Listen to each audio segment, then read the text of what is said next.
हाय बोलो, नेहा के संग डोलो। और आप देख रहे हैं cool video and we are going to talk about love. Love means प्यार, इश्क और मोहब्बत। तो बताओ, तुम मुझे प्यार भी करते हो, इश्क भी करते हो और मोहब्बत भी ना? हाँ। अच्छा, अब बताओ तुम मुझे कितना प्यार करते हो? आसमान पे जितने तारे हैं उतना। ये अच्छा था और नया भी। अच्छा बताओ, और तुम मेरे लिए क्या कर सकते हो? जान दे सकते हो?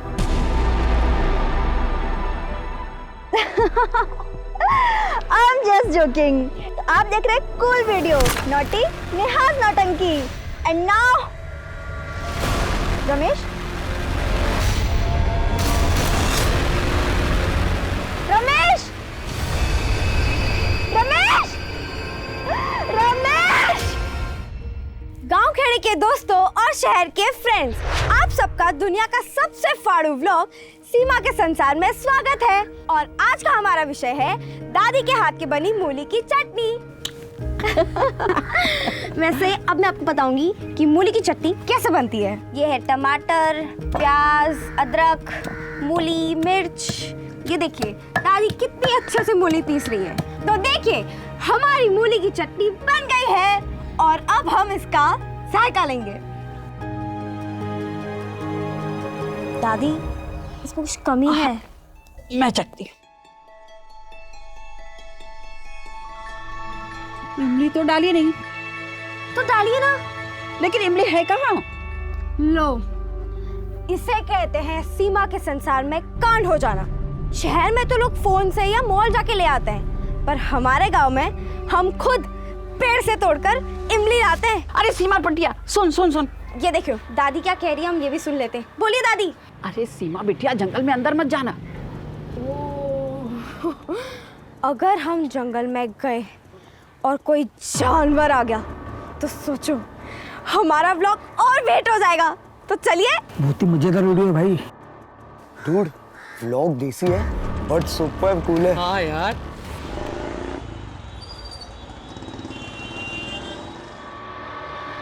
नमस्कार सर जी।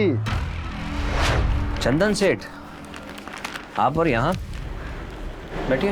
अरे सर जी, आप तो हमारे भगवान हैं, हम आपके पुजारी हैं। अब पुजारी मंदिर नहीं जाएगा तो और कहाँ जाएगा? प्रसाद भी लाया हूँ, भोग चढ़ाने। बस आपका आशीर्वाद हम पर बना रहे। टैक्स डिफॉल्टर का जो केस चलाया ना आपने मेरे खिलाफ, उसे वापस लीजिए, सारे सबूत डिस्ट्रॉय कर दीजिए।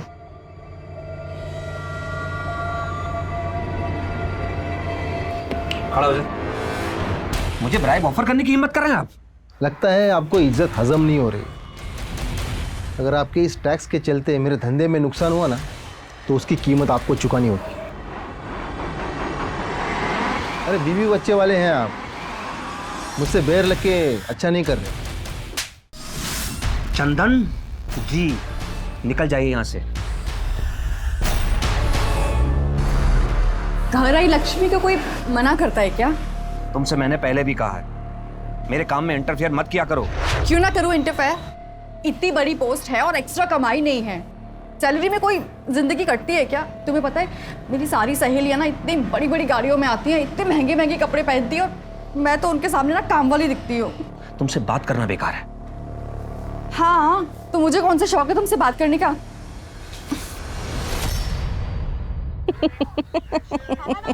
क्या बात है, बड़ी मुस्कुरा रही है। देखिए ना, हमारी बिटिया कितनी प्यारी लग रही है। हाँ, वीडियो भी तो कितना शानदार लग रहा है? यही दिमाग अगर पढ़ाई लिखाई में लगाया होता तो? हमें पढ़ाना लिखाना नहीं है उसे, कोई डॉक्टर या इंजीनियर नहीं बनाना है। ऐसा है गृह मंत्री जी, अपनी सीमा को ना फिल्म डायरेक्टर बनाना है। डैडा, मुझे डांसर बनना है, मुझे सालसा क्लास ज्वाइन करना है। आपको पता है फीस कितनी है? 75,000। क्या जरूरत है इतना पैसा खर्च करने की? डैडा, वहाँ बहुत सारे सेलिब्रिटीज आते हैं और उनके थ्रू मुझे किसी रियलिटी शो में पार्टिसिपेट करने का मौका मिल जाएगा। प्लीज। बेटा, पैसे जो है ना वो पेड़ पर नहीं लगते। आप अभी छोटे हो, समझोगे नहीं। अब मेरा पेशेंस खत्म हो रहा है। मुझे ही कुछ ऐसा करना पड़ेगा जैसा मैं चाहती हूँ वैसा, और डाई वाली सिचुएशन। मॉम, मैं करती हूँ बात। हर साल क्लास की फीस देने से मना कर रहे हैं। अच्छा, मैं करती हूँ तेरे कंजूस डैडी से बात। पापा, आपका टिफिन। अरे तू क्यों आ गई बेटा, मैं आ जाता। चाचा बोले थे ना जगह खाली करने को। अरे बोलो, कब हटा रहे हो कचरा? ये कचरा नहीं है, मेरी रोजी रोटी है, और यहाँ से कहीं नहीं जाऊंगा मैं।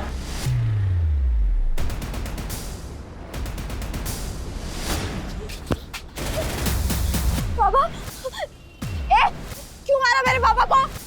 प्यार से बोला था ना, वरना और भी तरीका है हमारे पास। या तो ये जगह खुद खाली कर, नहीं तो तेरी बेटी से शादी कर ये जगह दहेज में ले लूंगा। खबरदार, अगर मेरी बेटी की तरफ आग उठाकर भी देखा तो सदा चमके। चुपचाप जगह खाली कर।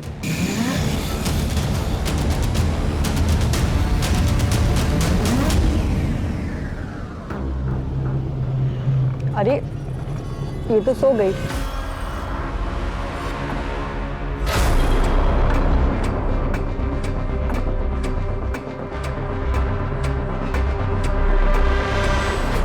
अरे ये बीच रोड पे कौन?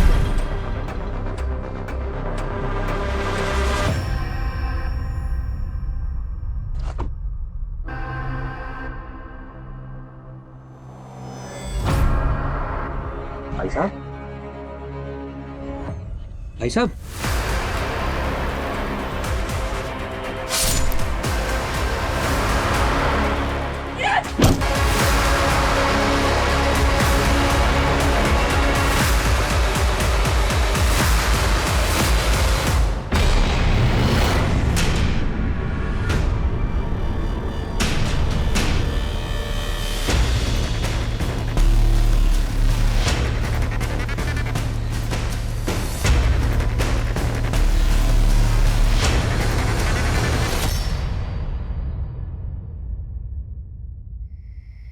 मना कर रही थी दुकान पे जाने के लिए, पर नहीं, बाबा के लिए टिफिन लेके जाना है। गई तो गई, पर तुझे क्या जरूरत थी उन गुंडों के सामने जाने की?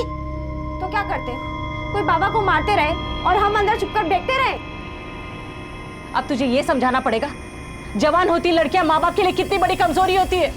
हम कमजोरी नहीं, ताकत है अपने बाबा की। आइए पापा। तेरी माँ ठीक तो कह रही है बेटा। अब खड़ी क्या है? जाकर अंदर देख दादी ने काढ़ा बनाया कि नहीं। तो गांव खेड़ा के दोस्तों और शहर के फ्रेंड्स, सीमा के संसार में आप सबका फिर से स्वागत है। माँ बाप कभी भी ज्ञान दे सकते हैं, उनका ज्ञान तो कभी खत्म ही नहीं होता।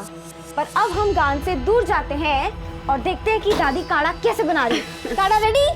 अरे खाक रेडी है, ना तो अजवाइन है और ना ही लौंग। रुक, मैं लेके आती हूँ। नहीं, आप रहने दीजिए, मैं लेके आती हूँ। तो फ्रेंड्स, चलो हम लौंग और अजवाइन लेके आते हैं। अरे सुन, इतनी रात को कहाँ जा रही है? अरे कहाँ जा रही है तू? सीमा, इसका तो भगवान ही मालिक है, सुनती ही नहीं है बिल्कुल। तो देखा दोस्तों, मैंने कैसे एकदम चालाकी से सस्ते में ये लौंग और अजवाइन ले ली। वैसे आपको मुझसे ये चालाकी सीख लेनी चाहिए।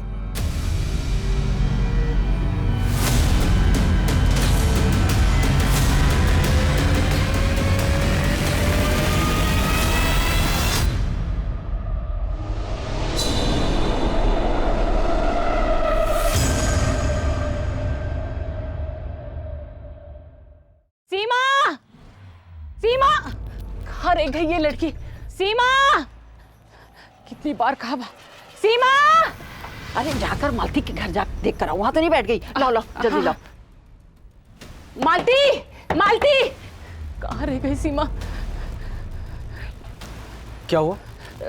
सीमा यहाँ आई है क्या? यहाँ तो नहीं आई। सीमा कहाँ गई होगी? सीमा, सीमा दुकान गई थी ना, मैं दुकानदार से पूछ के आता हूँ। सीमा मिली? इधर भी कहीं नहीं है। अरे वो दुकानदार तो कहता है वो बहुत देर पहले चली गई। वहाँ पे भी नहीं है। कहाँ गई? अरे गांव में नहीं, कहीं वो जंगल की तरफ। एक मिनट, मैं अमित जी को फोन करता हूँ, बहुत भले मानस है वो। जंगल के बारे में उनसे ज्यादा किसे पता होगा? सीमा! हाँ विजू बोलो। मेरी बेटी सीमा नहीं मिल रही है, पूरा गांव छान मारा, कहीं दिखाई नहीं दे रही हो। मेरी तो जान हलक में अटक गई है। कहीं वो जंगल में? अरे ऐसा कुछ नहीं है भाई, यहीं कहीं होगी, आ जाएगी बिटिया। तुम मंदिर के सामने आ जाओ, मैं पुलिस को लेके वहाँ आता हूँ, ठीक है? क्या हुआ? अमित जी पुलिस को लेके आ रहे हैं मंदिर के पास। हाँ, चलो चलते हैं हम लोग भी आगे। चलो हम।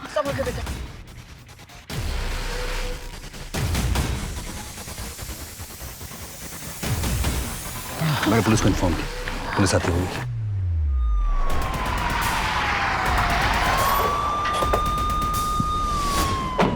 Thank you officer. क्या विजू कौन है? ये अब विजू है जी, की बेटी खो गई है जी। उसकी उम्र क्या है? 16 साल की है साहब। दुकान से सामान लेने गई थी।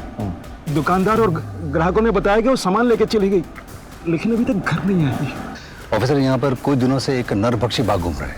हमने 2 बार कोशिश की उसको पकड़ने की, लेकिन अभी तक हम लोग सक्सेसफुल नहीं हो पाए। So please be careful.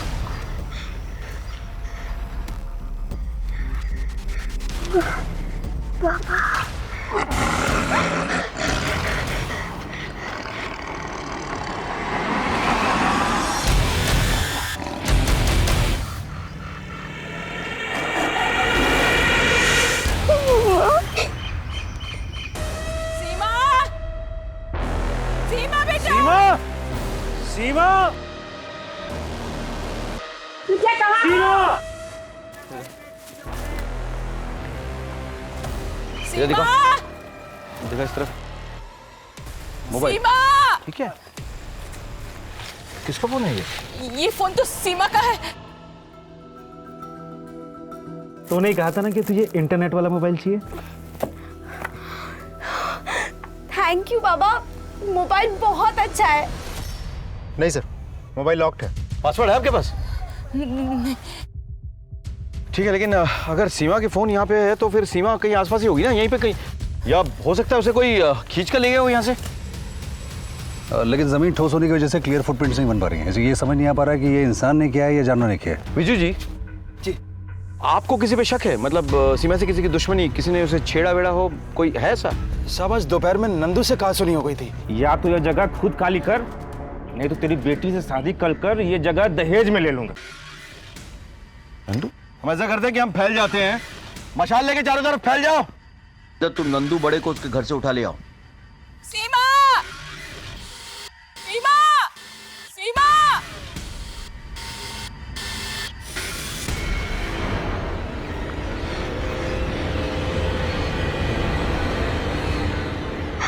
Mamma,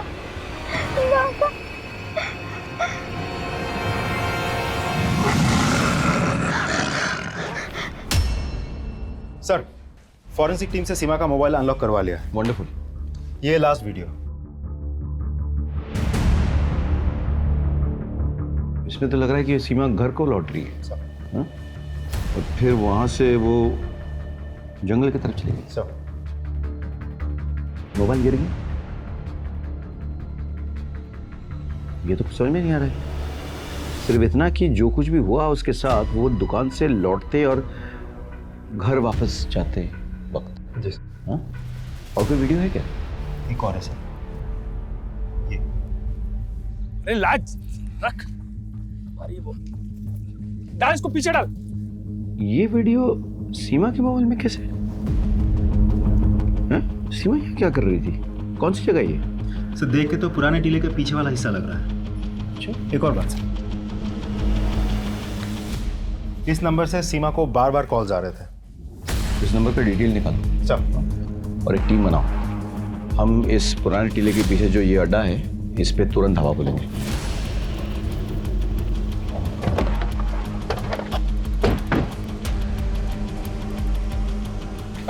police police police police! पकड़ो इसे, पकड़ो। क्या हुआ साहब? क्या हुआ? पहचानता इसे? सब पता नहीं कौन है, मैं नहीं जानता इसे। नहीं जानता है? इस लड़की के मोबाइल में इस जगह का वीडियो कैसे है? यहाँ पे आई तभी तो वीडियो खींचा होगा। बोल, कहाँ पे वो? सच बोल रहा हूँ, सच बोल। बताता हूँ सब, बताता हूँ। सब मैं गैर कानूनी शराब का धंधा करता हूँ। उस लड़की का पता नहीं हमारा वीडियो कैसे बनाया उसने, और वो हमें ब्लैकमेल कर रही थी। ब्लैकमेल कर रही थी, इसलिए तूने ऐसा अगवा किया। सब मुझे कहाँ पे रखा उसका बोल? सब मुझे नहीं पता। सब मेरा यकीन मानो, मैंने जांच नहीं किया। सब अरेस्ट।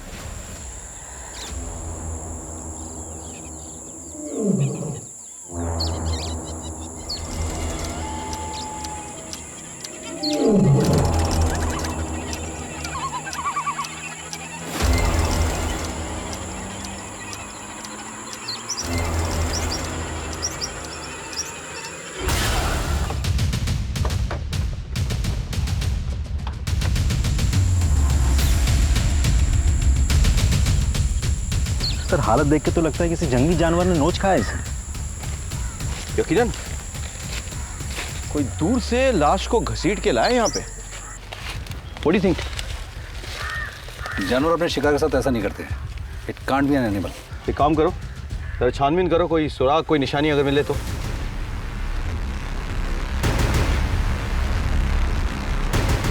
सर चश्मा मिला। इसको रखो, एविडेंस के ऊपर रखो।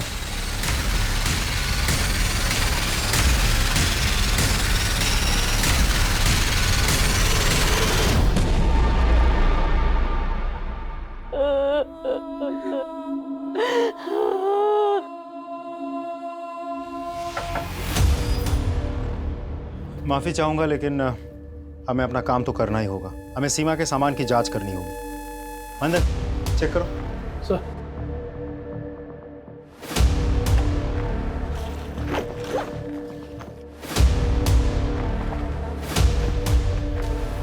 सर लव लेटर्स है सर। लाल स्याही है या ब्लड है? सीमा को कैसे जानता है? वो सर हमारे गांव से थी सर। मैं बहुत प्यार करता था सर उससे। मैंने बहुत कोशिश की सर, लेकिन वो मेरे प्यार को कभी समझ ही नहीं पाए सर। तेरे हाथ में ये क्या निशान है? वो सर मैं अपने खून से सीमा को लव लेटर लिखा करता था।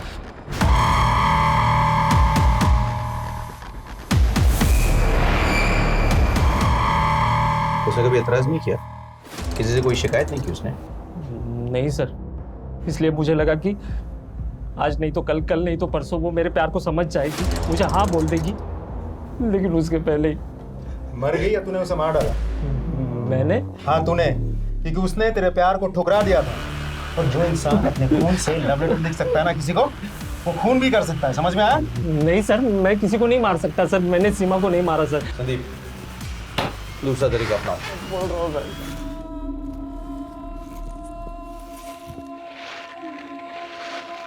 पानी पानी।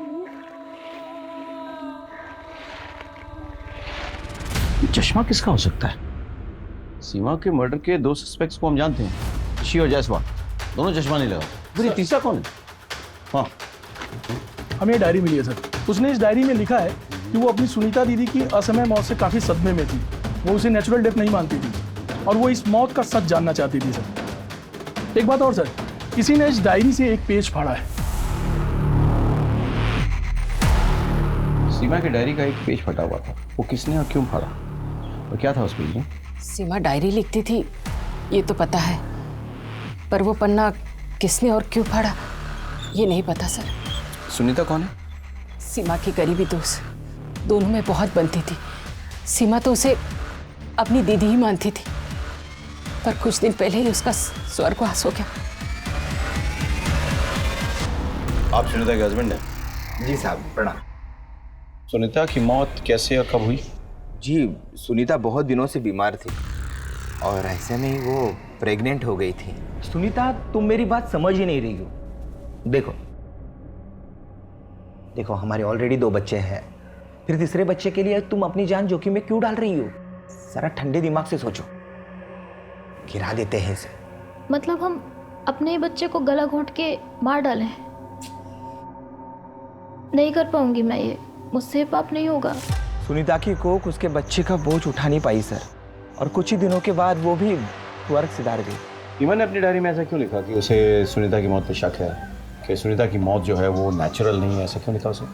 वो सब तो वो ही जाने, मुझे इसके बारे में कुछ भी पता नहीं। सर पूछताछ में पता चला कि सीमा की एक क्लासमेट है सर, सपना। अच्छा। दोनों में बहुत अच्छी दोस्ती थी सर, लेकिन घटना के अगले ही दिन सपना अपने मामा के घर चली गई और उसका फ़ोन भी स्विच ऑफ आ रहा है। सपना के मामा का एड्रेस क्या है? इंदौर में लोहा मंडी के पास। एक काम करो, वहाँ के लोकल स्टेशन में खबर करो, उनसे कहो कि वो सपना के मामा के एड्रेस में जाए, सपना से बात करे और सीमा की मौत के बारे में कुछ डिटेल्स निकाले। सर फॉरेंसिक एक्सपर्ट भी आ गए हैं सर अंदर। बुला के मिलने। सीमा को बेहोश किया गया, फिर उसका हुआ कि कोई निशानी मिले, मतलब जिसको हम सस्पेक्ट के साथ टैली कर सकें? सर सीमेंट ट्रेसेस तो नहीं मिले और बॉडी पर कोई स्ट्रगल के निशान भी नहीं है। वो वैश्यपन उसी ने किया होगा। किसने? सीमा का चचे ना पाए। सोनू दिमागी रूप से ठीक नहीं था। एक दो बार तो उसने मेरे साथ जबरदस्ती करने की कोशिश की। किसी तरह मैंने अपने आप को बचाया। इसकी शिकायत मैंने सासू माँ से भी की थी। उन्होंने कहा घर की बात घर में ही दबाए रखो। 1 साल पहले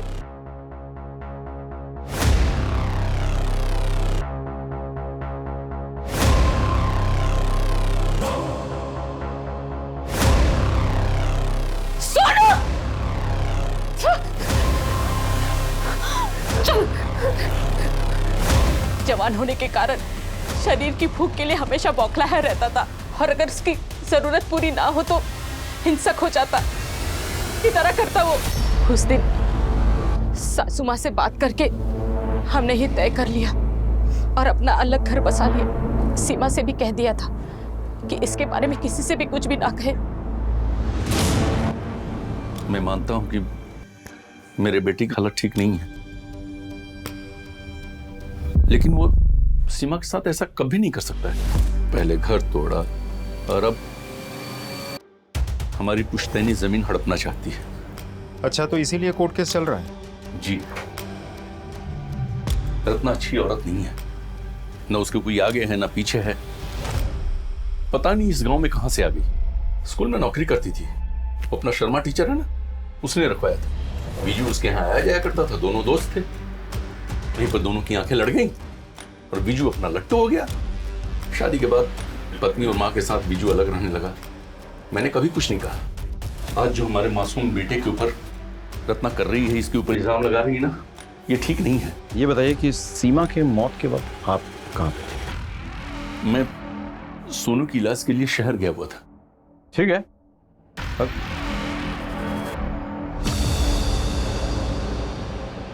वारदात की जगह से ये चश्मा जो है बरामद। हम एक शख्स से मिलने गए जो कि सीमा के रिश्तेदार हैं, नाम है सखाराम। उन्होंने कोई चश्मा नहीं पहना हुआ था, लेकिन अचानक हमने देखा कि उनके पीछे एक फोटो लगी है, उन्हीं की फोटो। इसमें हूबहू यही चश्मा लगा हुआ था। हमें समझ में नहीं आ रहा है कि ये इसको हम कैसे साबित कर सकते हैं कि ये चश्मा जो है सखाराम का ही है। ये जो नाम आप बता रहे हैं सखाराम, जिस सस्पेक्ट का, उसको ये चश्मा पहनाकर उसकी फ़ोटो एक निकाली और उससे टैली करते हैं, पहली बात। और एक और टेस्ट भी कर सकते हैं हम, जिसमें उसकी फ़ोटो में आँखों से लेंस की, चश्मे के लेंस की दूरी कितनी है, दोनों फोटो में अलग अलग है या सेम, उसे भी देख सकते हैं। करेक्ट। काम करो, सखाराम को बुला के ये टेस्ट करवा लो। और दूसरी बात, जरा अस्पताल में पता करो। सखाराम कह रहा था ना कि अपने बेटे को उस दिन वो लेके गया था अस्पताल, वो बात सही है कि नहीं? Thank you so much. Most welcome sir. लोहा मंडी पुलिस स्टेशन से खबर आई है। उन्होंने सपना से बात की है, लेकिन सपना को सीमा के मर्डर के बारे में कुछ भी नहीं पता। लेकिन सर, सीमा के फादर को धमकी देने वाला और सीमा पर गंदी नजर रखने वाला नंदू हमारे हाथ लग गया। अपने दोस्त के घर छिपा बैठा था। तूने सीमा को क्यों और कैसे मारा? सीमा का मर्डर मैंने नहीं किया सर। सीमा का मर्डर तो नहीं किया, इसलिए मर्डर करने के बाद तो अपने दोस्त के वहाँ छुपा बैठा था। सर, सीमा के पिताजी से थोड़ी कहा सुनी हो गई थी। मुझे पता था कि आप लोग मुझ पे शक करेंगे, इसलिए छुपा बैठा था। संदीप, चल सच बोल। सर माँ बाप की कसम खाकर बोलता हूँ सर, मैंने उसे सिर्फ डराने के लिए धमकाया था सर, मैंने कुछ नहीं किया सर।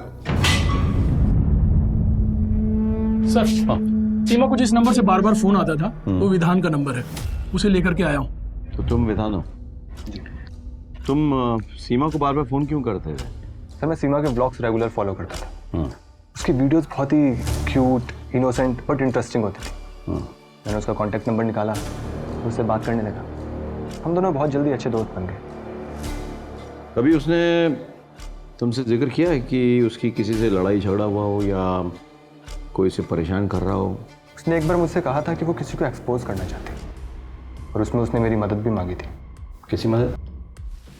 सर, मैं जर्नलिस्ट हूँ, एक अखबार के लिए काम करता हूँ। तो वो मेरी अखबार में एक न्यूज़ देकर किसी का पर्दाफाश करना चाहती थी। किसका पर्दाफाश? सर, डॉक्टर शुक्ला, गायनोकोलॉजिस्ट है।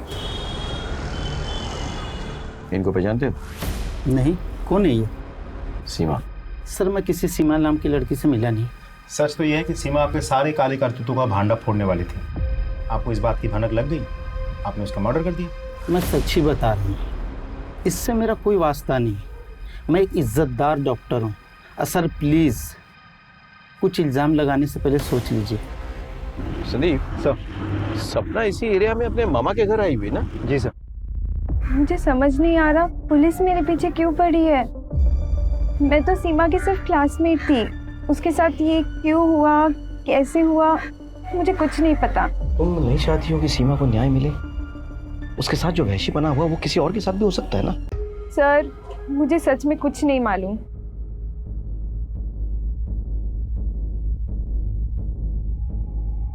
ठीक है संदीप, चलते हैं, जाते जाते यहाँ दत्ता के यहाँ चाय पी के चलते हैं। सुना है कि बहुत अच्छी चाय बनाता है।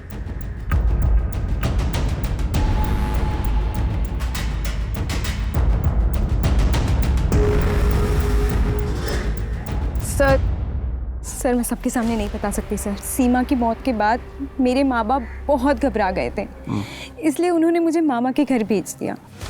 मुझे आपको 2 बातें बहुत ज़रूरी बतानी है। कौन सी 2 बातें? ऋषि सीमा के लिए दीवाना था। एक बार उसने सीमा को एसिड लेके धमकाया था। ए, सीमा, अगर तूने मुझे हाँ नहीं बोला ना तो ये देख, चेहरा बिगाड़ दूंगा तेरा, समझी ना? दूसरी बात क्या? सीमा ने उसकी माँ को शर्मा टीचर के साथ देख लिया था।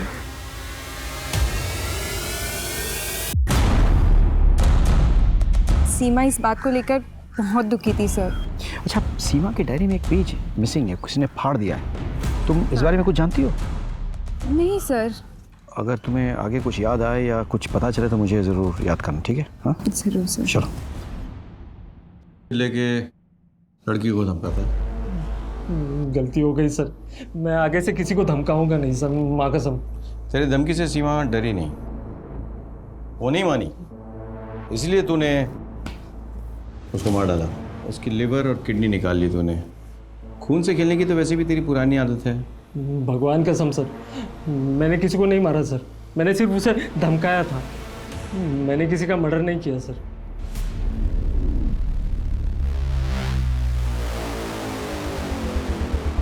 सर वायरलेस पे मैसेज आया, जंगल में एक डेड बॉडी मिली है।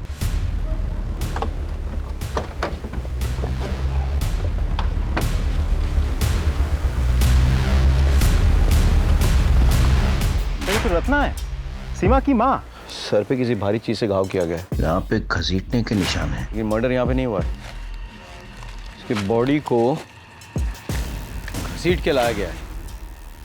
चारों ओर देखो जरा, कोई निशानी विशानी मिले तो। शर्मा जी, आप तो जानते ही होंगे कि सीमा और उसकी माँ रत्ना का मर्डर हो गया। हाँ सर, मैंने सुना और सुन के मुझे बहुत बुरा लगा, दुख भी हुआ सर। सीमा ने एक बार आपको उसकी माँ रत्ना के साथ कॉम्प्रोमाइजिंग पोजीशन में देख लिया था। अब आप साफ साफ बताएंगे क्या हुआ है, या फिर हम कोई दूसरा पैंतरा अपनाएं? मैं बताता हूँ सर। सर ये पास में एक फैक्ट्री है, उसमें एक वॉचमैन है, उसका नाम परवेज है।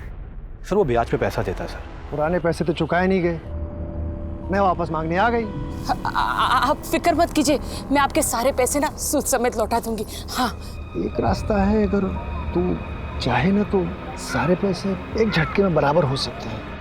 हाँ, आप कहिए मुझे, मैं सब कुछ करने के लिए तैयार हूँ। हाँ, तेरी बेटी सीमा अब जवान हो गई है, वैसे एक रात के लिए मेरे पास भेज दे, सारे पैसे बराबर कर। ये क्या कर रहे हैं आप? अरे भड़क क्यों रही है?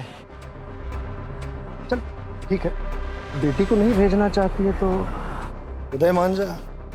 बेटी से था कि एक बार में बराबर हो जाता, तेरे से 8-10 बार में बराबर कर लूंगा। अभी भी मान जा, आजा। अरे तो सर फोड़ दूंगी तेरा। भड़क क्यों रही है? और कान खोल के सुन ले, मेरी बेटी की तरफ आंख उठा के भी देखा ना तो तेरी आंखें नोच लूंगी मैं। सर वो रत्ना मुझे परवेज की बदतमीजी के बारे में बता रही थी, काफ़ी रो रही थी सर। मैं उसे समझा रहा था, उससे हौसला दे रहा था। साहब मैं मानता हूँ साहब कि मैंने रत्ना से गलत बात कही थी, लेकिन साहब इसका ये मतलब नहीं है कि मैंने उसका मर्डर किया है। साहब मैं तो पूरी रात वहीं फैक्ट्री के गेट पे ही था, वहीं खटिया बिछा के सो रहा था। आप चाहें तो सीसीटीवी फुटेज देख लीजिए साहब। सर सीमा के डेड बॉडी के पास मिले चश्मे को सखाराम के चश्मे के साथ में टैली करके देखा, फिर सखाराम के चश्मे वाले फोटो के साथ इंटरपपिलरी डिस्टेंस को भी मैच करके देखा और उसके जरिए मैंने आंखों के नंबर निकाले। तो मुझे पता चला कि सीमा के डेड बॉडी के पास जो चश्मा मिला था वो सखाराम के ही होने के चांसेस हैं। सर सखाराम ने हमसे झूठ बोला था। सीमा के मर्डर के दिन सखाराम अपने बेटे को लेकर शहर के हॉस्पिटल नहीं गया था, वो यहीं पे था। ले आओ सखाराम को। मैं सच बोल रहा हूं, मैंने सीमा का खून नहीं किया है। हो सकता है मुझे जानबूझ के फंसाने के लिए कोई मर्डर वाली जगह पे मेरे जैसा चश्मा रख दिया हो। सर देखिए, आप मुझे झूठ मूठ के केस में मत फंसाइए प्लीज। कुछ समझ में नहीं आ रहा है, कुछ तो मिसिंग है, कुछ तो मिसिंग है। माँ बेटी दोनों का मर्डर होता है, लेकिन बेटी के साथ और उसकी बॉडी म्यूटिलेट की जाती है, लेकिन माँ के साथ ऐसा नहीं होता है। लेकिन सर अभी भी मुझे एक बात समझ में नहीं आ रही, दोनों मर्डर किसी एक ही कातिल ने किया है या अलग अलग कातिलों ने? ये मुझे सर, हाँ सीमा के मोबाइल से एक वीडियो विधान को भेजा गया था। अच्छा। पर वो डिलीट कर दिया गया था, इसीलिए तब पता नहीं चला। लेकिन साइबर सेल ने उस वीडियो को रिट्रीव किया सर। देखिए, आपके पेट में पल रही बच्ची का टेस्ट मैंने करा लिया।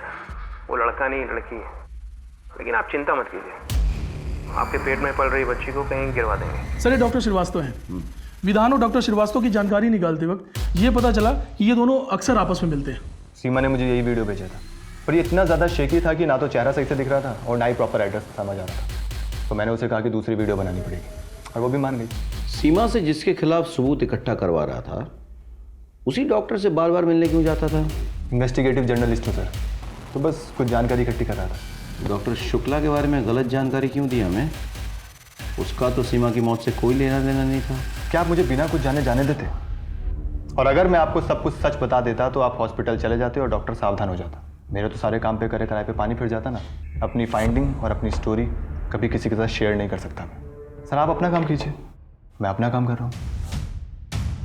डॉक्टर श्रीवास्तव, गैर कानूनी डिटर्मिनेशन और अबॉर्शन के केस में आपको अरेस्ट किया जाता है। अरे ये वीडियो इतना शेकी है कि इसमें ढंग से न मेरी शक्ल दिख रही ना जगह।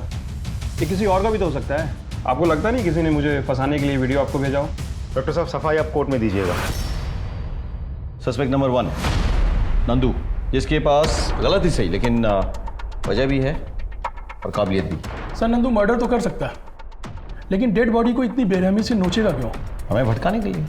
सस्पेक्ट नंबर 2 सखाराम, उसके बेटे ने सीमा और उसकी माँ की इज्जत के साथ खिलवाड़ किया था। उसको डर था अगर ये बात सामने आ जाती तो समाज में उसकी बदनामी होती, और वैसे भी उसकी नज़र उनकी प्रॉपर्टी पे थी और डेड बॉडी के पास से भी तो हमें इसका चश्मा मिला था। यानी कि ये है हमारा prime suspect. Sir suspect number 3 Jaiswal, अवैध शराब वाला। लेकिन इसके खिलाफ एक वीडियो के अलावा हमारे पास कोई और पुख्ता सबूत नहीं है। इसने खुद कहा है कि सीमा उसे ब्लैकमेल करने की कोशिश कर रही थी और वो हमें ब्लैकमेल कर रही थी। अरे जायसवाल जैसे आदमी के लिए इतना काफी नहीं है क्या सीमा का मर्डर करने के लिए? सस्पेक्ट नंबर 4 ऋषि, एक तरफा प्रेमी जो एसिड लेके सीमा को धमकाया था। करेक्ट। और सस्पेक्ट नंबर 5 है हमारा इन्वेस्टिगेटिव जर्नलिस्ट विधान, जो हमें शुरू से गुमराह करने की कोशिश कर रहा था। ऐन मुमकिन है कि ये विधान सस्पेक्ट नंबर 6 डॉक्टर श्रीवास्तव के साथ हो गया और दोनों ने मिलकर सीमा की हत्या की। एक और बंदा है परवेज। सर परवेज ने रत्ना को धमकाया था, लेकिन उसके पास सीसीटीवी फुटेज है अपनी बेगुनाही साबित करने के लिए। एक काम करते हैं, सीसीटीवी फुटेज फिर से देखते हैं। हाँ सर निकाल। ये सर होल्ड करो, रिवाइंड करो, रिवाइंड करो। हाँ बस बस बस बस बस बस। ये देखो, देख रहे हो ये गंजा है, लेकिन परवेज के सर पे अच्छे खासे बाल हैं। सच बोल, सच बोल, बोल सोनिया बता। ये सच है साहब की सीसीटीवी के सामने मैंने अपने एक दोस्त को लिटाया था साहब, लेकिन मैं रत्ना का मर्डर करने नहीं गया था साहब। मैं अपनी छामिया को मिलने उसके अड्डे पे गया था साहब।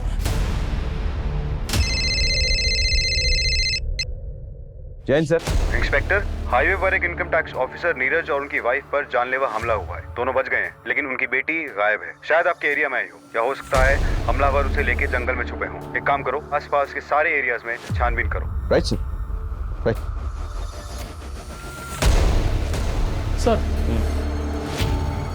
सर जहां हादसा हुआ था वहां एक सीसीटीवी लगा है, उसकी फुटेज लाया हूं। लगा। हमें उन्हें पकड़ना होगा ये शहर छोड़ने से पहले।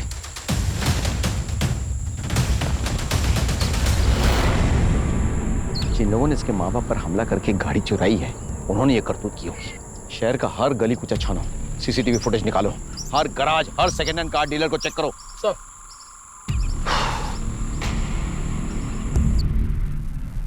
सर नीरज और उसकी बीवी पे हमला करने वाले को अभी पता नहीं चला, लेकिन सर एक सीसीटीवी में वो कार हाईवे छोड़ के अंदर की तरफ जाती हुई दिखाई दी है।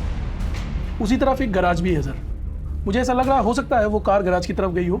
हाँ सर, ये गाड़ी आई थी, अल्टरनेटर की प्रॉब्लम थी और सही होके चली गई। कौन कौन था गाड़ी में, आप जानते हैं उन लोगों को? सर कुछ बाहर के लोग लग रहे थे। ये किसकी गाड़ी है? ये सर अपनी गाड़ी है। काफी धूल मिट्टी जमी हुई है, कब तक खड़ी है गाड़ी? सर इस गाड़ी को एक ड्राइवर चलाता है, कुछ दिन पहले उसने आत्महत्या कर ली। अरे सर वही जिसका वीडियो वायरल चल रहा है। आप देख रहे हैं कूल वीडियो। उसके बाद इसे कोई ले नहीं जाता, मनौती लगा दी साले ने। ये इंडिकेटर कैसे टूटा? उसी के हाथों टूटा था सर, बोल रहा था कि सैलरी में कटवा देंगे। कब टूटा? बाजार वाले दिन टूटा था सर, बुधवार को। उस दिन ये गाड़ी कौन भाड़े पे लेके गया था? उस दिन तो रमेश का चाचा आया हुआ था सर, वही दोनों अपने पर्सनल काम से गए हुए थे। तो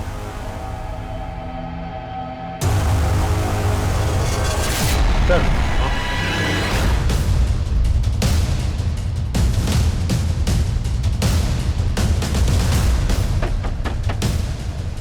क्या बात है?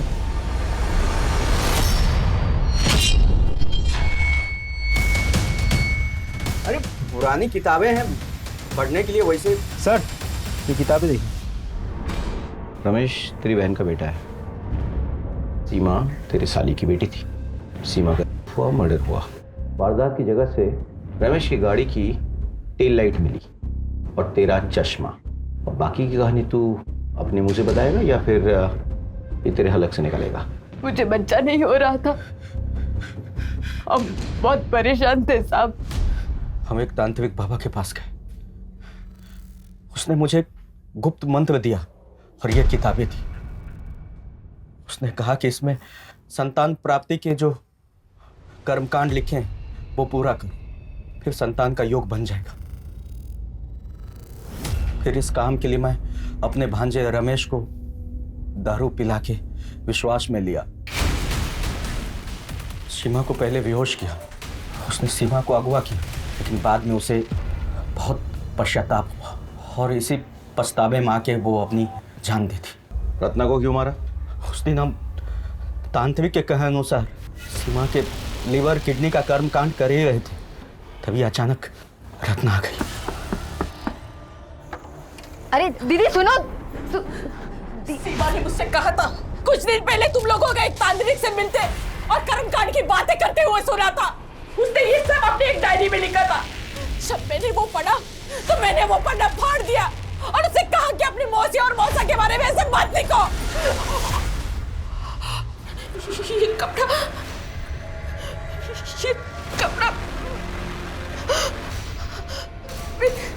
मैं तुझे छोड़ूंगी नहीं, मारूंगी।